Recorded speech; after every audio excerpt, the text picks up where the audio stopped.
Šiandien jauku mieste. Šviesu. Anksčiau to nebuvo. Net iki 1845 metų ant 5-6 metrų aukščio medinių stulpų buvo tvirtinami žibintai su dubenėliais pripildytais kanapių aliejumi ir medvilnine dagtimi. Tokių žibintų miesto centre buvo 500.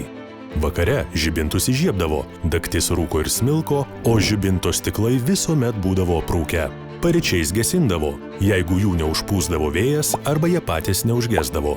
Net ir toks primityvus įrenginys miestui daug kainavo. Apskaičiuota, kad per 1 metus žibintai išdegindavo apie 7200 kg kanapių aliejaus.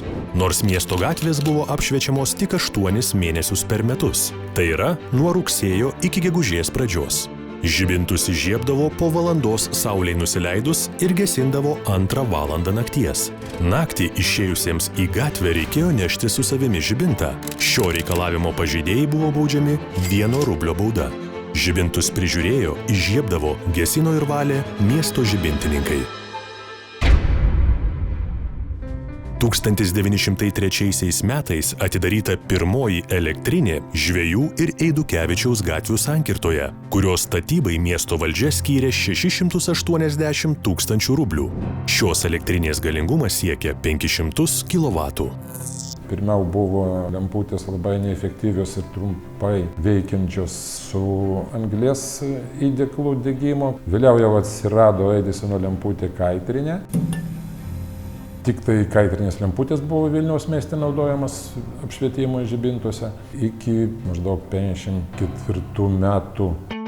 1953 metais įsteigta įmonė Vilniaus gatvių apšvietimo elektros tinklai, kuriai vadovauti pradėjo vienos gamyklos meistras Sereginas.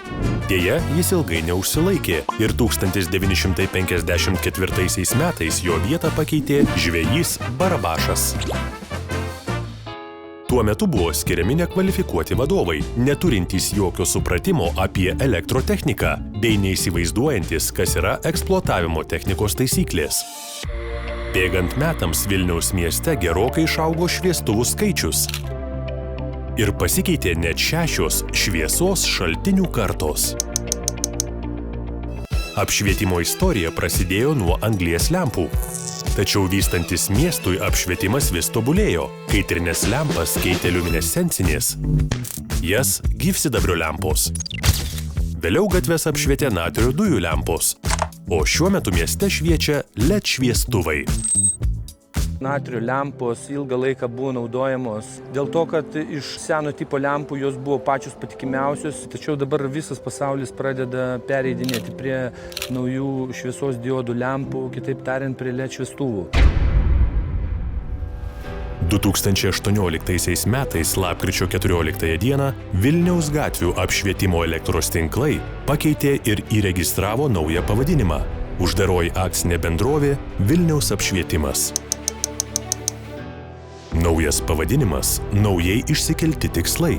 Elektros energijos sąnaudos visada buvo vienas iš įmonės prioritetų, todėl 2019 metais pradėjome įgyvendinti ambicingą sostinės gatvių ir takų apšvietimo tinklo modernizavimo projektą, kurio metu senus šviestuvus su natrio dujų lempomis keitėme į modernius LED technologijos šviestuvus.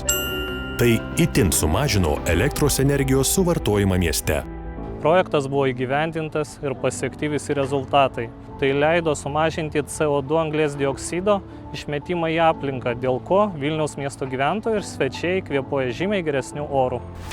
Taip pat įdiegėme vieningą valdymo sistemą, o nuo 2020 metų pasukome švaresnės aplinkosaugos tvarumo link. Tad visame mieste sunaudota elektros energija gaminama iš 100% atsinaujinančios energijos. Šiuo metu Vilniaus apšvietimas prižiūri virš 62 000 šviesos taškų ir virš 2000 km kabelio linijų bei 800 valdymo spintų.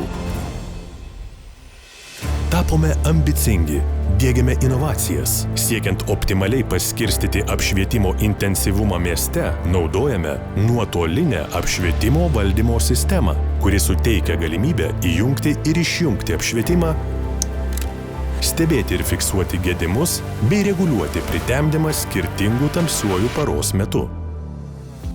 Darbų planavimui naudojame ir plėtojame geografinės informacinės sistemas. GIS 21 amžiaus interaktyvi technologija, suteikianti galimybę kaupti, analizuoti ir sisteminti erdvinius duomenis. Tad nuo 2017 metų pradėta apšvietimo tinklo skaitmenizacija, kuri tęsiasi iki šiol.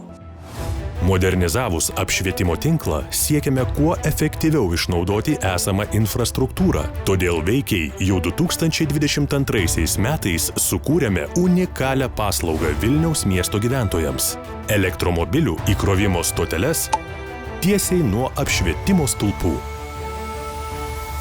Įsikrauti yra išties paprasta, tai reikia prisijungti savo įkrovos kabelį ir paleisti per mobilią programėlę įkrovos sesiją. 2023 metais visuomeniai pristatėme Vilniaus miesto apšvietimo standartą, kuriame apibrėžėme aiškias taisyklės projektuotojams, apšvietimo architektams, urbanistams ir rangovams. Standarto tikslas yra turėti aiškias gaires, aiškius principus, kad Vilniaus mieste apšvietimas būtų tvarkingas, taisyklingas, holistinis, turėtų strategiją. Siekiame taisyklingo apšvietimo, aplinkos gerinimo, patrauklesnio miesto įvaizdžio bei paprastų sprendimų derinimo. Mes esame Vilniaus miesto dalis. Siekiame tapti apšvietimo kompetencijų centru. O mūsų misija jaukesnis, šviesesnis ir inovatyvus miestas. Todėl žengiant į priekį niekuomet nepamirštame, kad rytoj galime tapti geresni, negu buvome vakar. Štai tokia Vilniaus apšvietimo istorija, o mes ir toliau tęsime savo darbus, kad Vilnius būtų dar šviesesnis ir jaukesnis. Tad kurkime, dalinkime žiniomis ir tikiu, kad patirtis, kurią sukaupėme, leis ateities kartom Vilnių padaryti dar šviesesnį ir dar jaukesnį ir taip kursime naują apšvietimo istoriją. Ačiū buvusiems, esamiem ir būsimiem Vilniaus apšvietimo darbuotojams. Ačiū visiems.